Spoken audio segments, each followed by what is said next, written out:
All right, let's start in AAA. I'm going to ask you, like I said, about a couple guys that I'm curious about, and then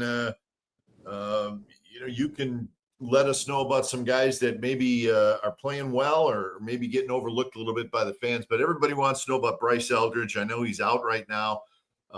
Tell us how long he's going to be out, and did you feel like he had, I don't want to say mastered because that's not the right word, but he had sort of got to the point in AA where he was ready to go offensively? And how's the defensive work coming with Eldridge? Because really that's probably the one thing that's maybe holding him back a little bit. Yeah, I think if we think about it though, when the bat's ready, unfortunately the defense is going to have to be as ready as it can be at the same time. I shouldn't probably say that from my position, but at the end of the day, this guy has a chance to, obviously there'll probably be some growing pains when he first gets called up as the league adjusts to him, but he can do some things in stretches that are very dynamic, and it's at the plate. That's where the value is. And then at that time, we hope that the defense is at a serviceable spot where, he can make plays and also doesn't feel like he needs to have the world on his shoulders defensively either. Because if we put him there before the defense is ready, that it'll be our fault if he makes mistakes, not his. And I hope he realizes that. I think kind of working backwards here, the defense, it's a work in progress. It's always going to be a work in progress. I think he's probably better than what I saw Pete Alonso was in the minor leagues, and Pete's made himself into a serviceable first baseman. And I'm probably more optimistic at Bryce at the same age as I was Pete Alonso when he played on the Scottsdale Scorpions as a part of our fall league team. And, I think the bat it has a chance to grow into something special when he'll have to develop at the big league level too. I think they all do. But, injury wise, I don't know, maybe 3 to 4 weeks. That's what we're guessing right now. But he's young, so young people heal fast, but hamstring can be weird too, where they can kind of linger around and not let you on the field when you think you're going to be ready. And this is a guy that I'm very intrigued with, and I want to hear about his progress this year. We saw him in the big leagues last year for a while. It's Grant McCrae. Everybody talks about Luciano and Matos, and my personal opinion, Kyle, is I think Grant McCrae may have more tools than both of those guys. And I'm not trying to compare them and who's better, who's worse, but I'm just talking about, just raw tools, power, speed, great defense. He's got a good arm. And he's having a nice year. He's playing every day. He's healthy. I know he homered last night for Sacramento. So the question is, the one thing that's holding him back, it seems like anyways, is he strikes out too much. And I know in spring training, there was a lot like, Grant, put the ball in play, bunt. You got this great speed, and I know he was working really hard at it.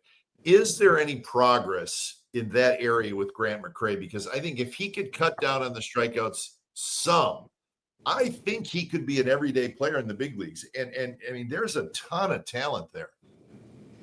Yeah, the bunting has been much better, but obviously that's only a skill you can use so many times before the corners are in. So far, it's not an option, and they need to respect your ability to swing the bat for the bunt to be an option. Otherwise, they're just kind of playing in on the corners. But the strikeouts are still an issue. It's still high. It's similar to what it was last year.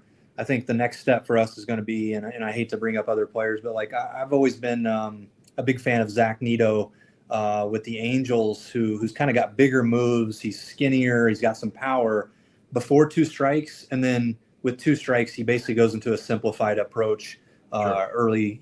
Very minimal strides and things, and I think that's something that we're gonna have to do with Grant, just because the standard 2-strike approach is causing too many balls to not be in play where you can't use the speed. There's no avenue for a hole, it's still an issue, and it's one that's going to have to be urgently addressed, because we have to see a change there.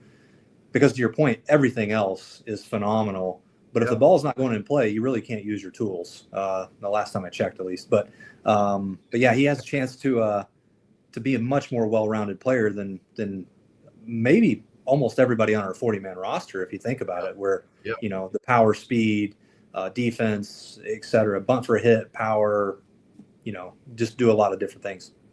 And I listen. I mean, Giants fans, they have a sweet spot for Matos. There's no question about it. We've seen him do some good things at the big league level. We've also seen him struggle at the big league level. And he's down in AAA now. Kind of tell us where Matos is at. I always felt like Kyle, like he's a very talented kid. I thought there was some fundamentals in his game that needed to be tightened up. Is that happening? And is he close to being a regular in a big league lineup? Because I know a lot of Giants fans. I mean, they'd like to see him right now. But tell us kind of where he's at, because he's getting to play every day, which I have always felt like he needed a good 400 at bats in AAA yet to maybe just kind of tighten his whole game up. Yeah, I thought it was a really good move for us to get him more regular at bats. I know that the big league team probably needed him a little bit to to serve that extra outfield role, but it's really good that we're getting those everyday at bats. There's a lot more development to be done. He's always been a guy almost opposite of McCrae, where he almost does not swing and miss. When he swings the bat, he's going to touch it. Now, some of that batted ball, we've worked on improving, just using the entire field. Is his path and is so choppy and steep that big league pitchers could almost pitch where they wanted to and get him to hit it to the third baseman or the shortstop. And then we were just basically praying that he would hit it between the third baseman and the shortstop so many times. And that's just not a good way to live at the big league level. But I think he's making some nice adjustments. He spread his stance out. He's lowered his hands where we can get a little more, vertical swing angle and things like that through the middle of the field. So he can use the middle of the field much more and give himself a better chance for those batted balls to be hits. But doing that at the major league level, it's not fair to a player to ask them to go to the big leagues and then work on things or try new things out. They're in survival mode. They're just trying to stay and trying to help the team win. So maybe now that he's gotten 100, maybe give him another 100 at bats in the minors. Maybe it's skills that can transition for him a little easier and naturally to the big league level. Last guy I want to ask you about, and then if you have anybody from Sacramento that you want to mention, but another name that Giants fans love to throw out there, and I've done it too. I'm guilty of it. Is Whisenhunt, Carson Whisenhunt. I always felt like he's had a nice amount of minor league innings. He's made that progress each year. And he seems to me, and I haven't seen him live pitch a lot, but he seems to me like he's about as ready for the big leagues as you're going to get.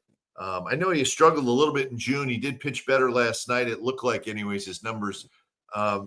Is there anything else Whisenhunt needs to do before getting to the big leagues, or is he about as polished and ready for the big leagues as you're going to see from a AAA pitcher?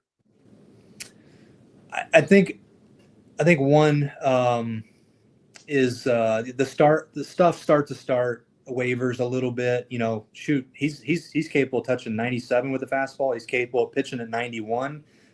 Radar gun's not everything. I mean, this ball plays up a lot of life on it. Multiple great off-speed weapons. If he was needed in the big leagues, I would have no reservation that he would be able to help today. Is he going to be the best version of what he's capable of being?